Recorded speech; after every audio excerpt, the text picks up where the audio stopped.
here now. All right. Yeah. Wow. We're back. Hey. It's a little different. It's a little different today. Dante, you look like Wawa. No, you don't look like Wawa. It's a little different today. It's a little different. Hey, everybody. Hi. What's up? Good morning, good afternoon, and good evening. How's everybody doing today? How's everybody doing on this Labor Day weekend? Can you believe it? Chilling. Summer is officially almost over. Yeah, summer's almost. It's almost fall, y'all. It's almost fall, y'all. It's almost didn't gone. get to a whole lot. Yeah, we didn't do a whole lot even. It's like August went past fast. Oh my I don't even know what happened to August. August, like. Yeah, August just went. It's just everything is on fast forward now. So just, Yeah.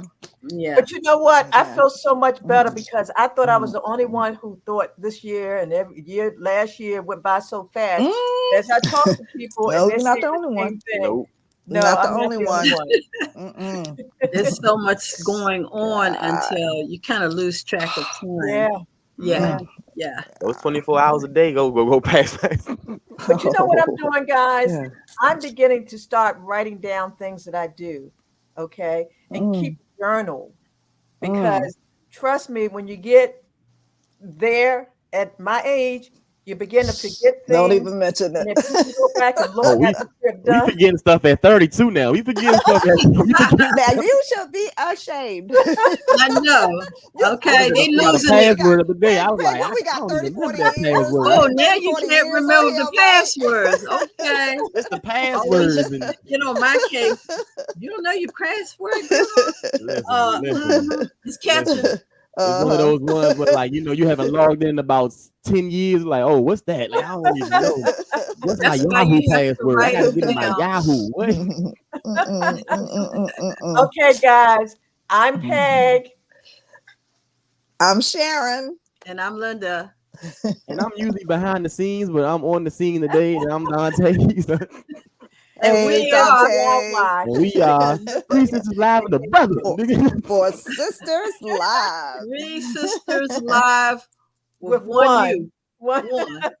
Plus one. Three. 4 Sisters Live. 3 plus 1. 3 sisters plus 1. But not one guy. Well, one guy. Yeah, on the side. We have to do it. There you go. 3 sisters with one guy on the side. 3 sisters, one brother. One brother. One brother on the side. Yeah. Oh man, it's all good. Yeah, when David Garvin was with us, he was the guy on the side. Right. With the brother on the side. This him, yeah. Good job. So what y'all doing? What y'all doing this weekend? Yeah. Oh God. Well, here in DC, they have the DC Jazz Festival is going on. So that's going to be down on our wharf, down on the waterfront and arena stage, and probably throughout the city, right, Dante? Yeah, is that open or is it free? Or is it no, it's not. It's not free in certain areas. I don't know. I plan to go down there because if you're going to the main events that you have to go into a venue, you do have to pay. Okay. But I understand they have standing room also for about $25, $28. I don't know, whatever it is, $20 some dollars to stand up wherever you are. But there will probably, be some areas that, usually there's always music on the wharf anyway. So we'll probably walk down there. Yeah. I'm going to walk down there today. I went to a jazz at the church. What's the name? I can't think of the name of the church right now. But see there. The church, I know. Right. That's what we're talking about, right? So we're excused. All 3 of us are excused. Right, we're excused. Everybody in DC knows that church. That church, y'all. That church. Whatever that church is. Shout out to that church. Jazz and the blues. Jazz on Friday. And they had a big show last night, so I did go there, and that was fun. And Okay. Sounds good. I know they're having some stuff in Prince George's County. What's happening? Oh, it's a lot of stuff, but I'm heading to Baltimore. So, okay. What's happening in Baltimore? My brother-in-law is celebrating his 75th birthday. Oh, okay. That's a big one. Okay. That's a big one. 75th. So it's birthday weekend. And I know he's lost his memory. Well, he'll know you. That's the most important thing, right? Right. As long as he knows you. I'm excited to see him. It was at Westminster Presbyterian. I knew they finally came back. Yeah, Westminster. Yeah. What you got going on, Sharon? Yeah. Well, I'm listening. No, Rob just sent me a list of things going on in DC. So we probably just go walking and just crash whatever we can crash. So we'll go. That's why I say, can we get into a Jazz Fest free? Yeah. So it's going to be all over. We'll be walking down there. We'll just see. I hope the weather holds up because they were calling for rain, weren't they? Yeah. Take your umbrella. Just in case. Yeah, we'll be prepared. We'll just see. In case. Yeah. They have a really new, nice restaurants down there, so I'm sure there'll be a lot of stuff. Exactly. Yeah. All right, Dante, what you got going on? It's business as usual for me right now. I mean, I'm gonna take some time to relax for sure because the end of this month has been crazy for me. But I think I got one rehearsal this weekend, and after that, we relaxing, we chilling for a second. The drums has been picking up. Obviously, y'all know I do drums. I do production stuff. Awesome. I'm all over the place. Yeah. So. Keep doing what you do. Yep. That's all right. All right. Well, what do we have? Do we have some birthdays coming up? Got some birthday. Oh, yep. I can't even believe Virgo season. We in Virgo season. Whole month. Coming up there. September. Yes. There we go.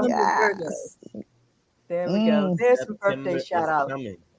And let me do this. Let me graciously announce those who are in the month of August. We're closing out, and believe it, this is the 5th week. So we've been celebrating everybody's birthday every Saturday. Okay. We'll celebrate. So let me start with Beth. There's Beth Lovejoy. Hey Beth, happy birthday. Happy birthday. It was Alexis' birthday showed up. Uh-huh. What about Janice? Janice celebrated a birthday on the 4th of August. Uh-huh. And then our girl Charlene. There's Charlene. Charlene. There we go. And then Karen McConnell Jones. Karen, happy birthday. Happy birthday. Yeah. And now you know this one here. That's the reason why she's not still here. Celebrating, right? Still celebrate. Yay. She does the whole month.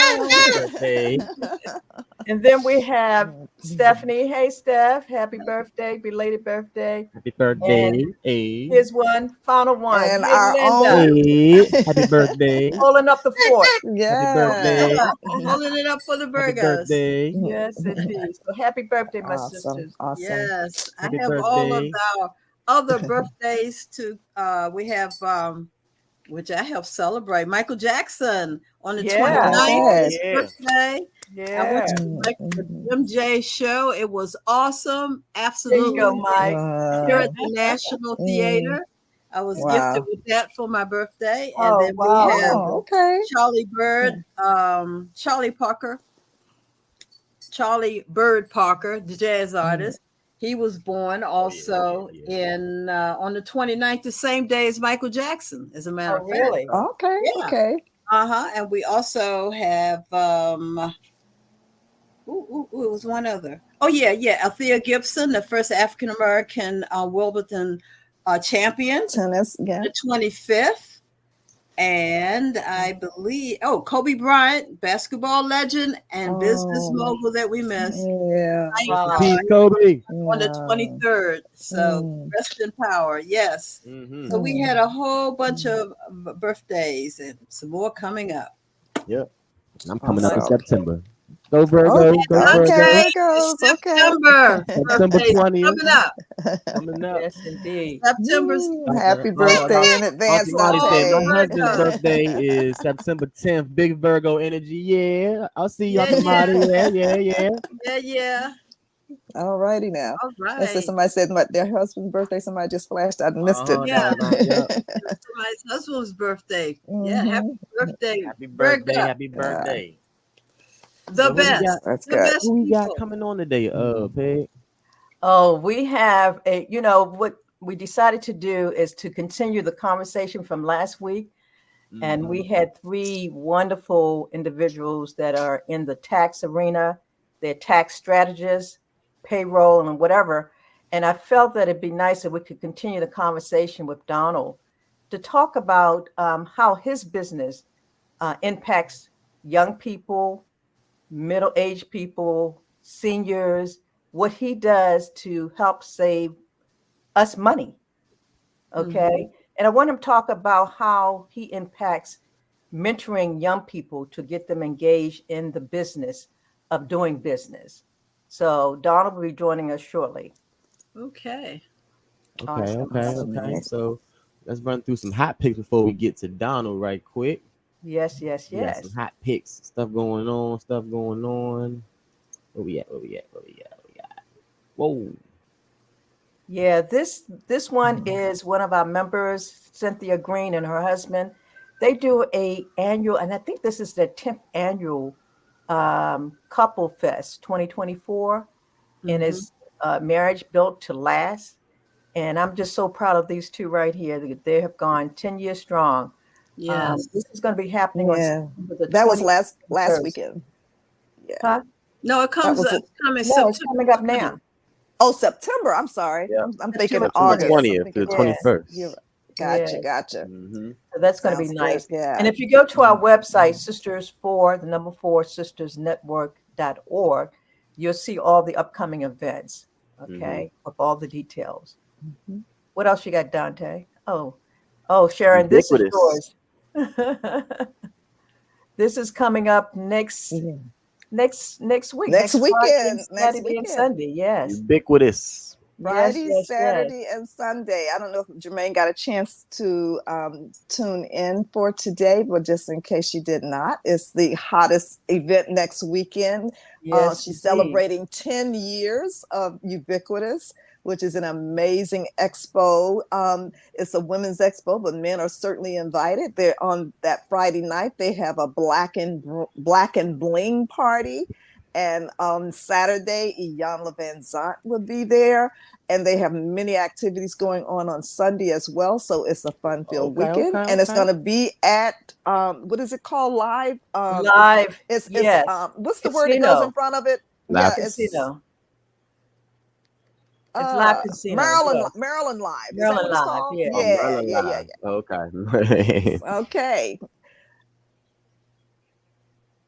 5K okay, walk. this one is one of our members, Florence Champagne. They're doing a 5K walk. This is their 3rd annual walk that's going to be at the Woodrow Wilson Bridge. That's going to be exciting too. That's coming up. Yeah. That's scheduled for Saturday, September the 21st from 9 to 12. And God, I would love to do the walk, but I'll be attending a 100th birthday celebration. Oh, I sound kind of old, right? 100 birthday. So you're going to a 75. 75. And then you're going to 100 one. And this one is on a cruise in Baltimore. So I'm excited to participate on that as well. Oh, nice. Yeah. No, that's right. Yeah. Okay. You make it to 100. You better go all out. I'm telling you. That is the big one. That's the big one right there. Yes, indeed. And for those who don't know, we have this is our 3rd annual Scholarship and Career Youth Summit that's happening actually next Saturday, September the 7th. And it's going to be at Set the Captive Free Outreach Center in Security Mall. Guys, we did this last year before, and I'm telling you, it's simply amazing. We were able to support this venue and this opportunity for our young people to obtain scholarships on the spot. And I heard they showed up and showed out. Oh my God. Yeah. So we're doing it here. Well, we're doing it in Baltimore, but we're also doing it in Prince George's County. So next week I should be able to have the flyer so that you can see what's happening in Prince George's County. But hey, free. You know, we got to take care of both homes, Baltimore, and we got to take care of Prince George's County. Absolutely. How much did you all raise last year? I think last year in Baltimore was, I think, $16 million. Whoa. University and colleges gave away money on the spot. That is amazing. Mothers and grandmothers, make sure your kids come out to this. I have to give a two for that. That's my amazing. gosh. Can you imagine? And it was about 14 million here. And some of the kids getting a full ride. So this is so important. Pay attention. This is big. This is huge. This is big. Don't sleep on it. Get your kids ready. It's free. If they really want to know what Sisters Network is doing, we are supporting our 4 initiatives, and education and mentoring is definitely one on the top. Yes, absolutely. Wonderful. Thank you, Dante. Awesome. This one, Sharon, this is one that you're involved in. This one, if I'm not mistaken. Well, I'm not involved, but one of our sisters, or two of our sisters, are Terry Tabor and Candace Camille. This conference is taking place also on September 21st, and it's in Alexandria. So a powerful conference, Inspired Women's Conference. So please come out and support. I think it's going to be awesome. I plan to attend. So hope to see you there. Wonderful. Right on. Looking good. Okay. You know what time it is. The biggest thing we're looking forward to, right? You know what time it is, Linda. You know what time it is. This was submitted by our very own Rainmaker. The Generational Wealth Alliance, they're hosting another watch party. This party is Harris versus Trump, the debate watch party. So you don't want to miss this. You don't want to be at home doing this. I can't wait. To Everlasting Life Vegan Restaurant at 9033 Central Avenue, Capitol Heights, Maryland. This is Tuesday, September the 10th from 7:30 p.m. Doors will open, and we should be out of there by 10. So we're not going to be out there all night, but we know the debate is going to be happening. Janice Leak, also known as the Rainmaker, asked us to RSVP, so we make sure we got enough room in the house because we want to fill the house up. 301-910-1888 to RSVP. Don't definitely be in the room. Amazing. Yeah. I can't wait. Go and vote like you never voted before. That's so, and get involved. Get involved. Find out who the persons are in your neighborhood, in your area, Maryland, Virginia, and DC, who's running for office, and support from the local level as well. Exactly. Get involved. All the way down. Yes. Yep. Well, we have come to the part of our show we want to bring our guest on, right? Yes. All right, because we want to give him enough time to get, because he had a presentation he want to show us. So without further ado, if Professor Donald Butler is ready, we're going to bring him on now.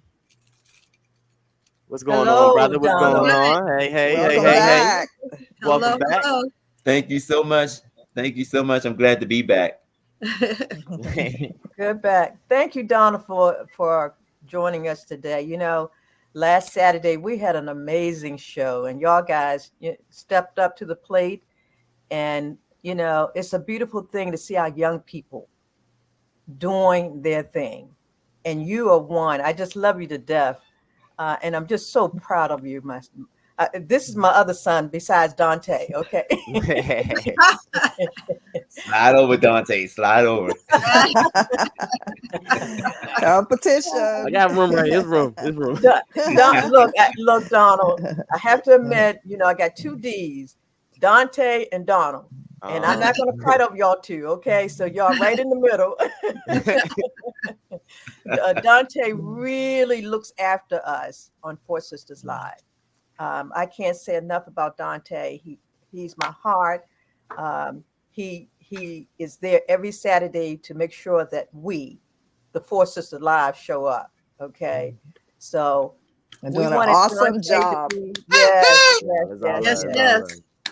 And Dante has his own business. Dante is in the mix of what's happening in the community, and so he adds more value than a little to us.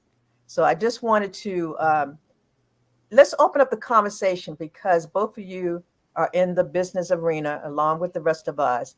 Share with us what's some of the challenges before you get into your presentation, Donald. First, introduce yourself, and then two, my question is, what are some of the challenges that you see with small businesses in our community?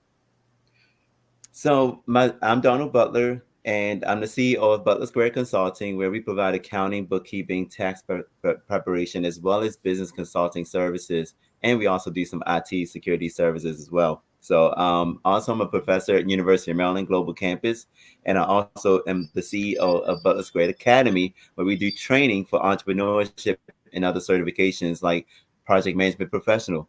Some of the challenges that I see with businesses and especially in our community, is the fact that a lot of people started a business, but they're not aware of the compliance that they have, of the regulations that are out there that they must comply with. And so many times we think that it's just all about making money and the freedom of being, employed by our own business. But the other part of that equation is the compliance.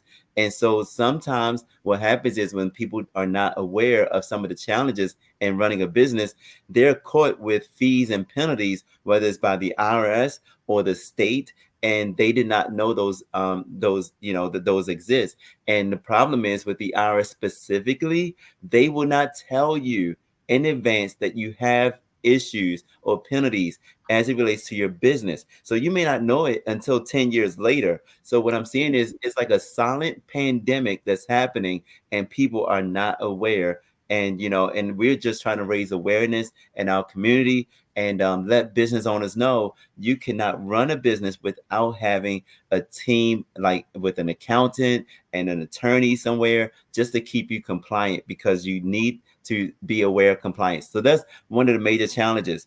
And the other challenge is the fact that a lot of times people stop their business in the first 2 years of running a business. And a lot of times that's because they're not sure or they're not aware of how to grow their business and how to conquer some of the other issues that may come up. For example, being in business, relationships are key. So we see, like, even in the news right now, Judge Mathis' wife decided that she wants to leave him, file a divorce.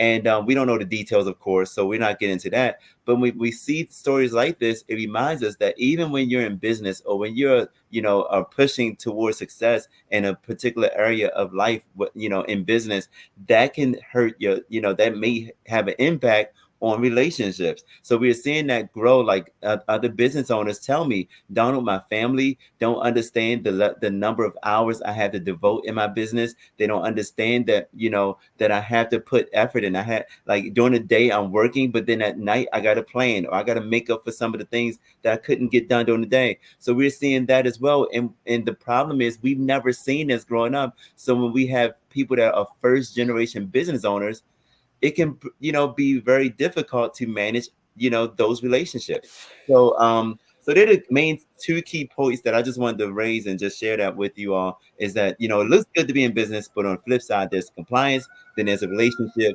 trying to, keep a healthy balance between your family and your business.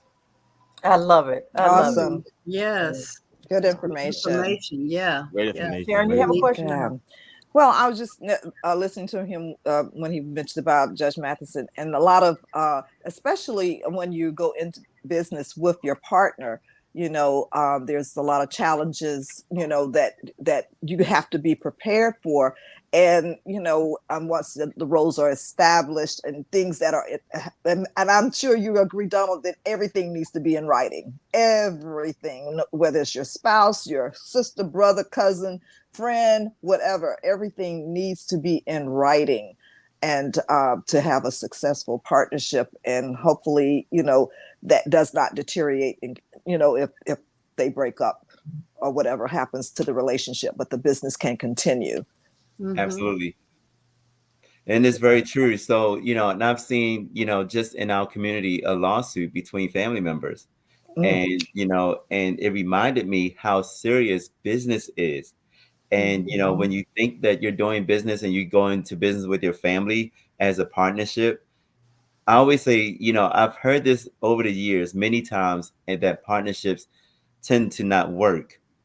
And you have to make sure you have things documented in an operating agreement. So when you have people that start a business, we have a partnership.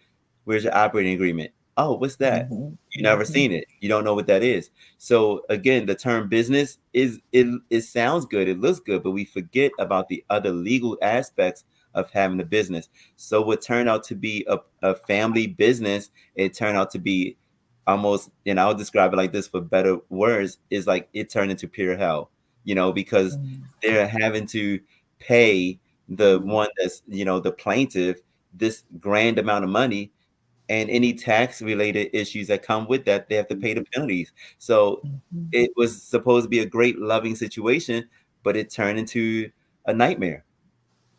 Yeah, absolutely. In less than 2 years.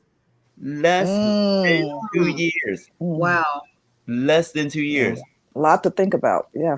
So, if anything, we need to really, I think the one thing, being that I have over 25 years in this industry as an auditor and examined many businesses from Campbell Soup to AT&T to the government, DOD, Social Security Administration, over the years, I just realized how important it is to understand regulations and understand significance, and understand that when you sign a dotted line and you say, I'm going into business, and you submit those legal documents to the state, that there are legal things that you have to comply with.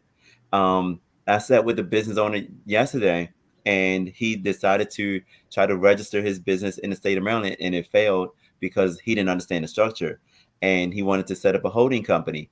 I said, do you know what the purpose of a holding company is? He said, well, I know that it could, be the owner of my other company. I said, but do you really understand the power in it? Because the state of Maryland does not have legal protection that's supposed to be for a holding company. There are only 5 states that provides that level of protection. And if you're registering yours in Maryland, you think it's going to give you that protection, you're in the wrong state. Where's your legal attorney? He said, I don't have one. I said, well, I'm going to refer you to one, because you got to talk to an attorney. If you want to have a holding company, it has to be set up properly. It cannot be set up like this. This is turning into a nightmare. So what he did is he got his EIN number. So he showed me the letters, but there's no entity set up at the state. I said, you have to register your business at the state first. Then once it's approved, get your EIN number. An entity. Yeah, time and time again, especially those, like one-man operation type businesses or businesses from home. A lot of them don't know all the legalities and things that they need to really start a business. They just go out there, thinking, okay, I get my business license and I'm done. But it's so much more to it than that. And there's so many other regulations that they need to know about, especially when it comes to taxes, because, oh my goodness, it's a lot. Yeah. So it's what I don't know. So in audit, we would always say, it's not so much what you know, it's what I don't know that can hurt me. What don't I know? Like when I walk into this industry and I say, I'm going to start my business, what is it that I don't know? That's the question that people should ask themselves. When you start a business, we're celebrating. Yay, you started your business. Oh my God, grand opening. But what is it that you don't know? And take it serious, because one small mistake can cost you. So the one about payroll I mentioned last week, it was over $4. I didn't give a number. It was over $4. This particular individual set up her staff that was getting paid on a stipend. And the staff complained because she left. She complained to Department of Labor at the state of Maryland, and the state of Maryland came out to do this interview and asked the individual, the business owner, for 10 questions. 10 questions. When she failed to answer 4 of them correctly, they charged her, penalized her $100,000 plus. Ooh. Wow. Oh my goodness. Over $4. Because she refused to give this person $4. I would have gave her $4. Oh my God. $4? Nah, I'm reaching in my pocket right there and just go ahead. Go take this $4. Because anyway, no. Yes. Now look what happens. As a business owner, get in trouble with the Department of Labor. So now the Department of Labor got their eyeball on you, you know, looking at you with the magnifying glass. What's going on here? Right. Because that's amazing. Stipends, employees, and contractors are so different. And if you miscategorize them, if you treat a contractor as you would an employee, the IRS will make you pay back taxes from the day you started them in your business as a contract. We don't take this stuff serious. We don't take it serious. And I always say it like this. If you've never been exposed to, let's say, chicken pox, right? If you've never been exposed to chicken pox, you never knew what the itching felt like, how it feels to break out in chicken pox, because the kids now, they don't really get it like we used to back in the day, right? Right. Oh my God, they got chicken pox. They over there, you know. But now the kids don't really experience it. However, when you think about chicken pox, it's like if you say something like that to someone that never seen it, they're like, oh, okay. It's less, the sensitivity of it is not there. Until you experienced it. Until you experienced it. So when we start experiencing people actually getting locked up to go to jail over not filing correct tax forms, you're going to see a lot of people looking for an accountant. Do you think after the fact, right? The clock has already started. The IRS has already locked the business owners over the ERC, the Employee Retention Credit. There were predatory companies trying to give people that credit, and they said, we'll give you $100,000 if we can supply the IRS with your documentation. And that's what they did. So what they're trying to do is get that money back. And so they you don't even know if the IRS is going to approve you. And they came up with these fictitious companies during the pandemic. So now the IRS is saying, if you're one of those ones that know your company did not have employees during that time, come out now. But guess how many people seen that notice? Wow. Wow. So they, in other words, they give them an opportunity to come clean. They're giving them an opportunity to come clean because they already locked up business owners. Okay. So, so right now we're not sounding, and I appreciate you all. Listen, we need to have more accountants on platforms like this. That understand. Because it sounds glamorous to be in business, but you got to talk about the compliance side of it. And, it's not glamorous. Like being an auditor, trying to find issues is not glamorous at all. Because as you can imagine, people like, the auditors are here. I got to put the phone down. I'm like, I'm not going to do anything to you. No. I'm just here to do my job. Everyone need to share this with every business owner. They should be on this podcast today. They need to be listening. So it's recorded, guys. So you definitely want to see it. You definitely want to see it. Go to YouTube. Like, how do I be compliant? What is it that I need to do to be compliant? Hire an accountant to help you, a tax strategist like myself. Bring us into that room. I can't afford you. Well, let me tell you something. Can you afford the penalties? We got to stop dealing with the IRS like they're coming to get you. The IRS actually set up the tax code so you can write off your accountant. We're trying to write off a dog. I mean, if he's a security protection in your business, maybe that'll work.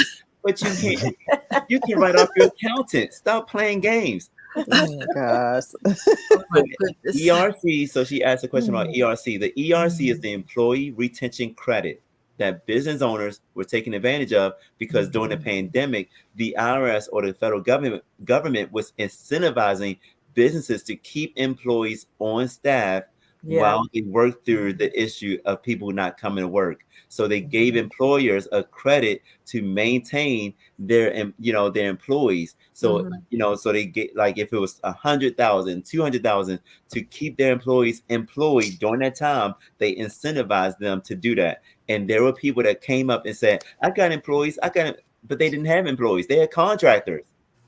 Yeah. It's not the same thing. Big difference. Yeah. Big difference. Big difference. So I know I just jumped in there with a lot of stuff, but we really got to think about, just peel it apart. Where's compliance starting? When you register your business at the state, there's compliance. You got to have an annual filing that needs to be submitted to the state. When you register your business, you also have to comply with now the new rule around the BOI, the Beneficial Ownership Information Form, which is the related to the Corporate Transparency Act. This is new. So when you say, I don't need an accountant, I'm not going to pay for an accountant. These are things that we have to stay on top of. So you can focus on making money. I always tell my clients, you focus on making money, you let me deal with the other stuff. Mm-hmm. Pay now or pay later. Exactly. Yes. Yes.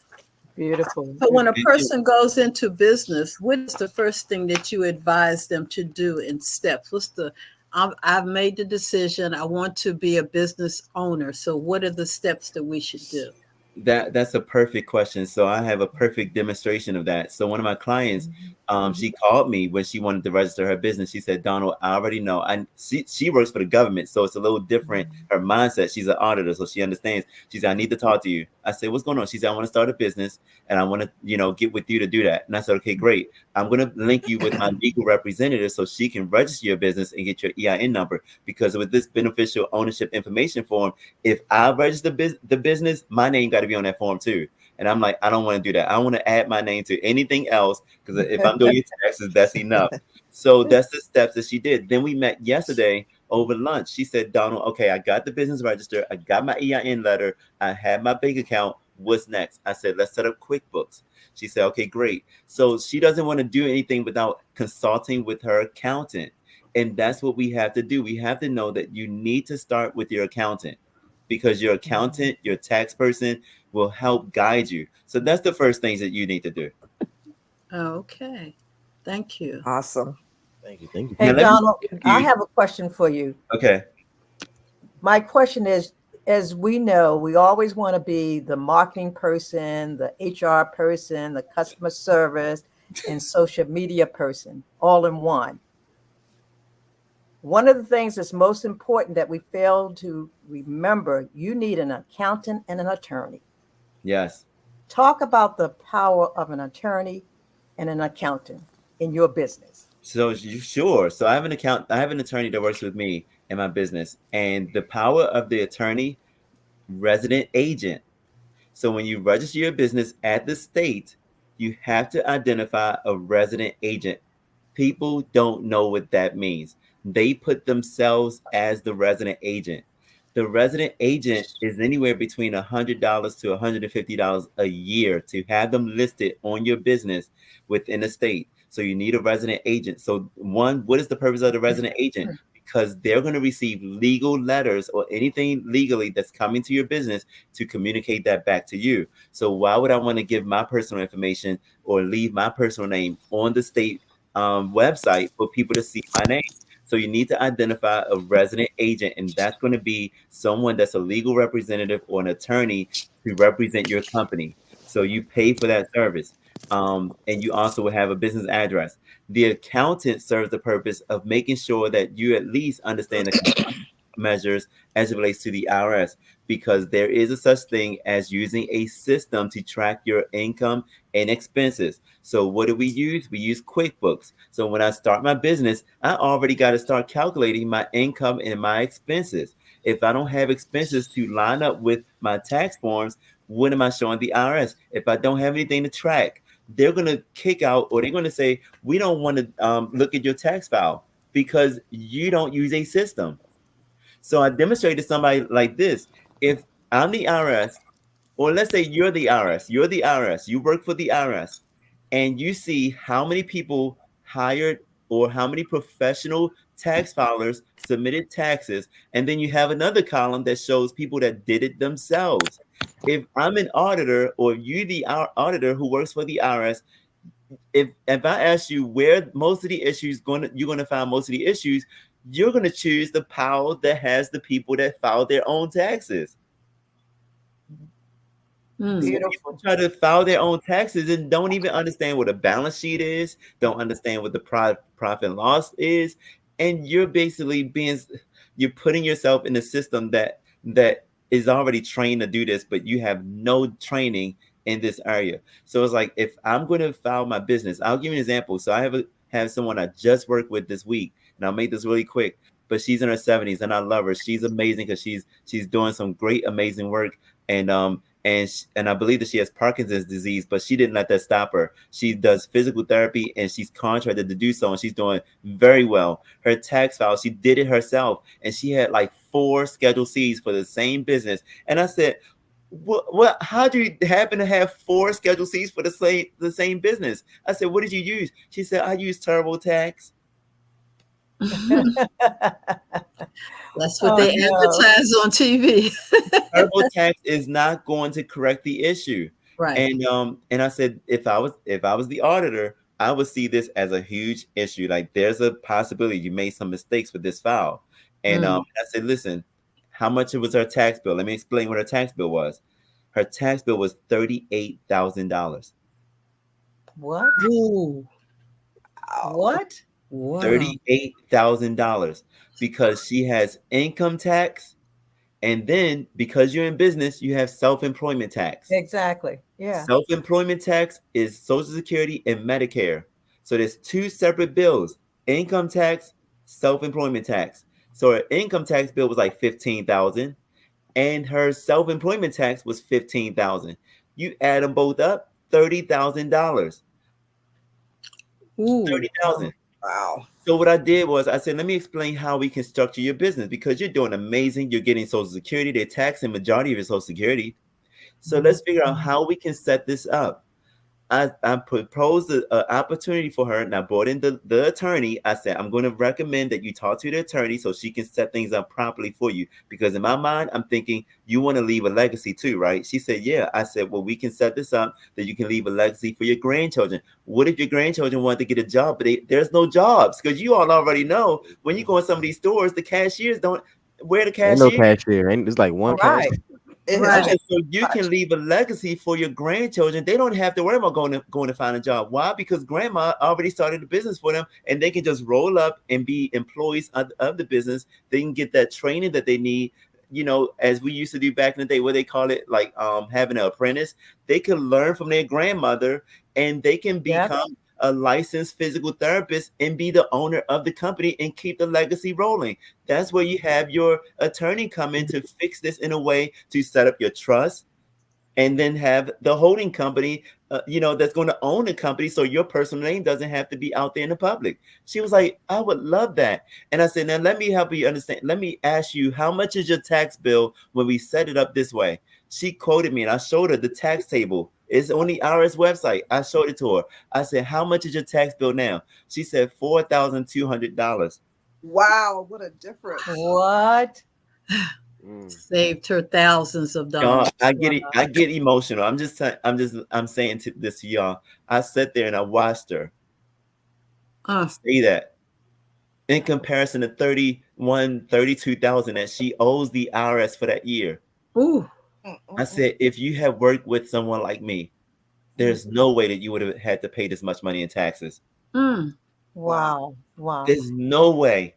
So I do this from my heart, and this is legal. This is not something that let me scam you and try to figure. No, we're not doing no scams over here. We are legal. We do things with ethically. There are people that do things illegally, and I can tell you, licensed people do things illegally just like anybody else. So you cannot count on a license to be someone's golden shield that they do things right. Because I've seen stuff like somebody wrote 62,000 miles on somebody's business return. I said, did you drive a truck? They said, no, I'm a real estate agent. Where do you get 62,000 miles from? And their license. Oh my goodness. So anyway. Hey, Donald, look, one of the things that we're very passionate about in our organization is legacy building. You know, we have to set the standards. And you said something that was so powerful, and that word was legacy. Share with us what you're doing in your personal life to leave a legacy for your family, your kids, and their kids. Yes. So what I'm doing is, my son is basically my apprentice. He's learning accounting. He's learning taxes. So he's an employee of Butler Square Consulting. We're also working on a product line for him, clothing wear. And we've already found a designer. He's the designer. We already found a manufacturer that we're going to check out the material, make sure it's what he wants. So I'm involving him through the whole process. And so once we get it ordered, we're going to, obviously advertise it and show that it'll be released at some point. And so I'm training him to understand what that looks like. He knows Dad is in business, and he says, "Dad, I know that that I can count on you to help me make this successful." And I said, "Absolutely." And so he's looking to grow his business in real estate. So he want to become a real estate investor. So, but Beautiful. right now he's getting the training that he needs to understand how to get into business. So for me, it's about leaving a legacy. So then it's, just like I said about the trust for this client that I'm working with, I have a trust myself. So it's like we're working together, me and my attorney, to continue to make sure that things are set up properly for myself and that I can leave a legacy. The power of a trust, and people may not think that it's very powerful, but basically when you put things under your trust, it's a legal entity. And when it's legal, there's nothing that anybody can do. Once you're gone from this earth and you have a trust, that trust still dictates what to do with those assets once you're gone. So you're still being the boss while you're in the grave. And they're like, we have to comply with grandma, granddad. That's what they wanted. I mean, right. I love it. And there's no need to have some revealing party when they're gone. You can do that while you're alive and say, this is the plan, so y'all don't fight over it once I'm gone. But if you don't have a trust set up and you just have a will, for example, it can be contested in court. So that's when you're dealing with probate, all that type of stuff. But why go through that process? Why go through that? Be proactive and say, let me get a trust set up. I love it. I love it. Don't do the trust yourself. Now, see, we got to give a disclaimer. People would start doing this themselves. Let me go do a trust. No. Get an attorney that understands trust. Make sure it's correct.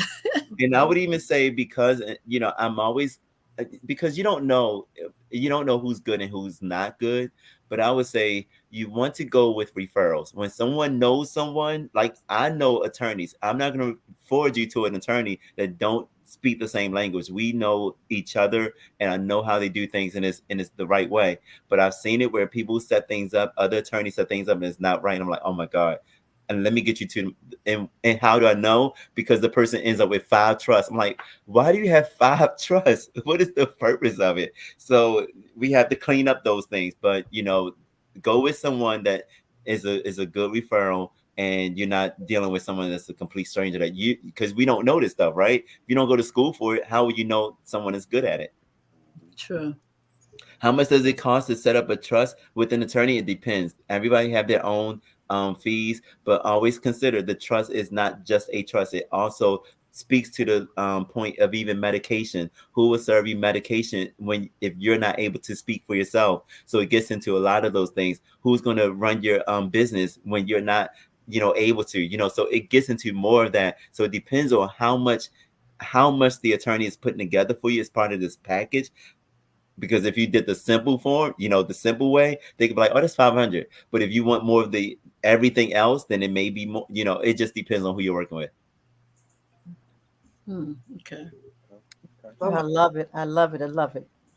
Dante, you have a question for Donald? I'm just sucking it all in right now because, I'm in the position, I'm in that position now where I'm like, all right, I'm trying to make everything legalized and stuff like that. I'm trying to make everything. And so being able to rub elbows with you, Dr. Professor Dollar, but it's a blessing. So I'm gonna definitely be reaching out to you, for sure, because I'm in that position now. Because I was just, I think last year, not even recently, last year, I was working for Department of Veteran Affairs for 6 or 7 years, and once that contract let me go, I've really pushed all my chips into this world of hustling and entrepreneurship. So whether it's being playing drums as a musician or doing this production stuff and everything like that, I want to make it all legitimate, so that way Yeah. Can I share my screen with you all because I want people to see this actually. I'll use my company as an example. If you don't mind, if I can share my screen really quick. Yeah, you can share your screen. Okay. So I'm going to share my screen, and this is the state of Maryland's website, and I'm going to show you how public this information is. And let's see. Okay. Can you see my screen? Yeah. Uh-huh. Okay. So I'll put my company in here, And I want you to see, you can see all kinds of companies in here. It's a public search. You can search this on a public site. So what happens is, as I explained this, when people register their business in the state, it's public information. You see my business name, and most people don't even know what the department ID number, but every business in the state of Maryland has a department ID number. Every business. I have my principal address, so my business address I chose this address because it happens to be in a hub zone, and when you have a hub zone location, that can be a benefit for government contracts. My resident agent, Legal Inc., corporate services, and I'm going to replace this with my attorney's name eventually, but I went with this company at first because I needed something at that point in time. But my name is not on here. You don't see my name anywhere on this page. It also shows my business is active and also in good standing. And you see I was started in 2019, so you see the date that I started my business. Why is my business in good standing? Because I file my annual report every single year. You have to file a report to keep. Well, I just started my business. I don't have any activity. Well, you have to keep your business in good standing every year. You have to make that filing every year. So that's important to do that. So, but this just gives you an idea of how to set up your business, why you want to have a business address as your address in the Maryland system or any state that you're working with. When you register your business, you want to make sure that you're using addresses besides your own personal home address. It's very key. Mm-hmm. And Donald, you had a good point, because even with a nonprofit, with our organization, that is the same website is the same one that I use to verify that we stay in good standing. Okay? Absolutely. Absolutely. And if you don't do your taxes, if you don't file the 990, and if you don't do your annual report, then you are not in good standing. Yeah. Okay. Yeah. So I'm glad you put that site up so people can actually see. It's public information. It's public information. Mm-hmm. Yeah. What was your question? But I was going to say, can you touch on, because I find that there comes up a lot of conversation in the younger community about the biggest advice that you always hear is that, you can sector off a piece of your house, you know what I'm saying? Or one of those rooms, you can just turn that into one of your main offices and that, so can you touch on that? Like, what's good question. Sure, that's a really good question. So the IRS rule around home office is that the home office look like an office. If it looks like a bedroom with a bed in it, it's not gonna fly. It has to have like an office furniture, chair, desk, all that stuff to write off on your taxes. So it's very important that you be able to segment that from the rest of your house, and you have to also measure it. So you have to measure. People don't like math, but think about it like this. If you own a business, you have to have some sense of math, or hire somebody to come in and measure that room for you. Get the ruler out. I got a ruler out. Then how big is the rest of the place? Because the IRS needs to know what portion of that house is a tax write-off. They call that code section 162A. 162A of the tax code allows you to write off business expenses. So that's a code that allows you to write off business expenses. So are they going to change that code? No, because it's a general code. If you can identify it as a business expense, then you can write it off. Now, the key is, I have to give this as a disclaimer. Just because you writing it off does not mean that the IRS have to accept it. I'll say that again. Just because you say this is a business expense, the IRS has covered themselves by law. They do not have to honor your expenses. Wow. Good information. So it's really up to you. You have to prove this to them. So I told somebody, they don't just use receipts. You need QuickBooks. And you don't just need QuickBooks. You need a journal. Because if you're in business, guess what? Your calendar needs to show that you've been in meetings. That's right. Your journal needs to show that you've had conversations, meeting notes, or something in there. You need to show on social media that you're in business. So there's much more legalities that they're looking for. Like if you say I'm going on a trip, and you say I want to write off this trip. Well, I'm going to you post on social media you're on vacation. I tell my clients, if you're writing off this trip, don't say vacation. The business trip. It's a business trip. Listen, being in business is easy. But in our culture, we say, well, I need a break. I need to take off, you know, da, da, da, da, da. But in business, yeah, you can take off. But if I'm going out of town, guess what? I can sit there and have a meeting with myself. I'm having a meeting with myself. I'm the board. I'm the president. I need to have a meeting and I want to have it in a different place. You know what I'm saying? Yeah. There's my purpose. If I'm a real estate agent, I'm doing research. I'm doing research of the land, seeing if there's other properties I want to sell or get involved in. Mm-hmm. What Because I actually had a meeting like that not too long ago. Like I had a friend of mine. We went out to dinner and we talked business for about 10 minutes, and he like took some notes down. He's like, all right, we talk business now. Let's get back to the rest of this stuff that we was calling. Tell us about the Uber drivers, DoorDash, and you know, persons that do this type of business using their car. Oh goodness. So Uber and Lyft, they normally have their tracking, you know, how many miles you drove, all that stuff, you know. So all the expenses, they keep track of a lot of things. The problem with Uber and Lyft is that you are driving as yourself. So how much money you make can be taxed directly to you. As I said, that's self-employment tax, because you more than likely not using QuickBooks to track anything. But no matter what you're doing, you definitely need to keep track of things separately from your own personal account. Why? Because if you commingle what's done in business, even if it's a personal account, separate the personal accounts. This is my Uber account or my Lyft account, and this is my personal account where if I work a job or whatever, this is my personal transactions, because that information becomes part of your legal response to the IRS or the state to show that you have expenses that you track. And do you want them? You want them to see your personal transactions? I wouldn't, you know. Right. But if you show that you got things organized, that helps them to have more confidence that you are doing things the right way. The thing is, again, we can see the IRS being an enemy or the state being an enemy, but they're really not enemies. They really want to see you win. Listen, I mean, besides anything else, they're not coming at you because they like, yeah, I know you ain't doing. I mean, but you prove to them, I'm in business, I'm doing business. They're not gonna bother you. Like I said, I've been an auditor for over 20 years. Now we're going to find something. Because we got to answer to our boss. Why you ain't find something? I know you found something. Okay, I did find something. They didn't have a receipt for this transaction. I mean, okay, fine. You can't write this off. Hey, Don, I got a question for you. Doing business, it's all about customer service and how you treat your clients. What do you do personally to retain your customer base?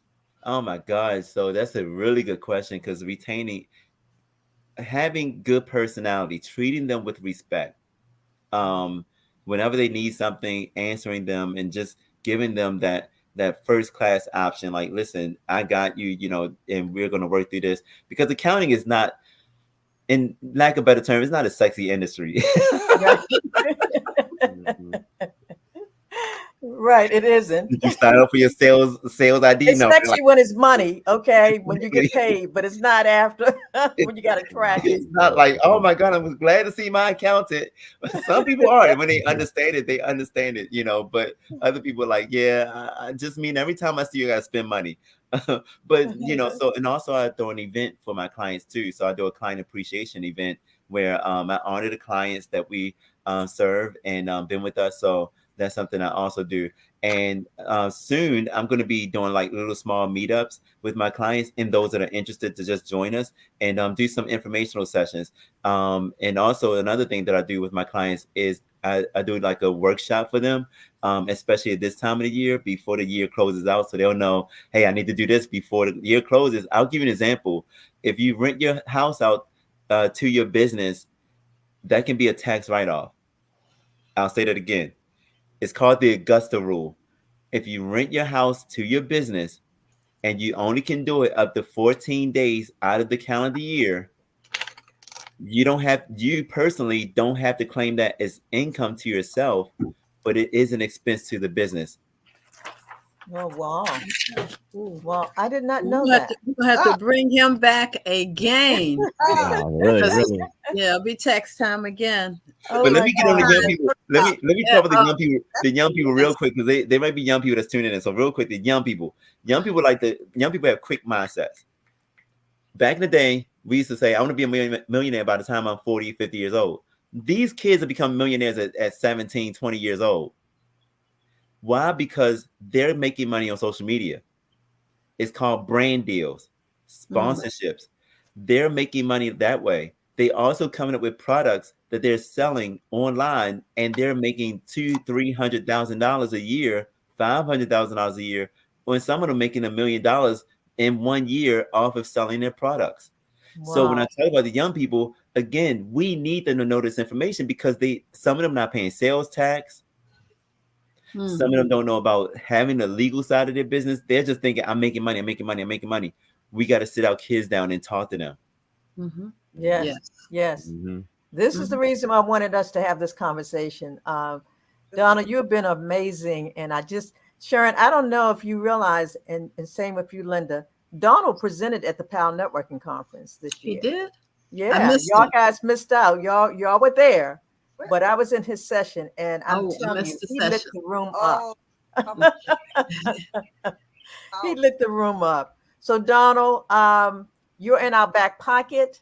We're going to have you come back. It might be real soon. Okay. Sure. We do entrepreneurship every fourth Saturday. So just be on standby. We will be calling you to have you come in, because we need to get this information in the hands of our young people. Absolutely. Not even the young people. We need it. We all need it. We all need it. Exactly. Yeah.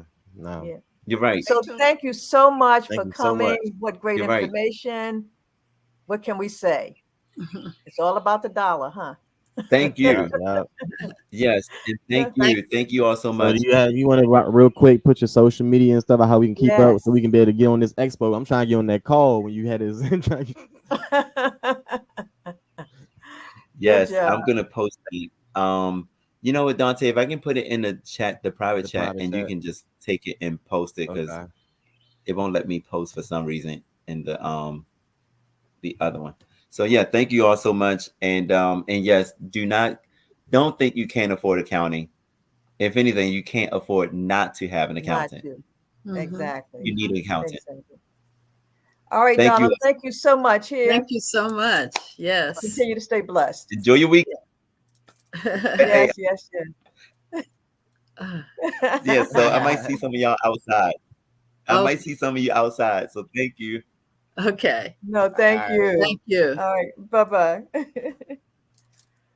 Woo! It's a lot. That was wonderful information. The tax time is coming up again in October. So So Sharon, you see the work that we have to do for our sisters. One of the things I want to see happen is for us to. Are we still live? Yes, time for us to live. We're going to close out. To all our company. Let me share this one quick thing. One of the things that we must do, and we're starting with our organization, is to look at the sisters that are in business. We have quite a few sisters that have a business, but they're not doing business the way it should be done. And so we're going to bring them all the way down and get them cleaned up. And I'm bringing in Donald, and I'm bringing in Hope, and anybody else who can help us get them to where they feel good about doing business. Okay. All right. All right, guys. What time is it? It's time for you to walk in your purpose and prosperity. Thank you, Dante. Thank you, Linda. It's been fun. Great show. Happy Labor Day.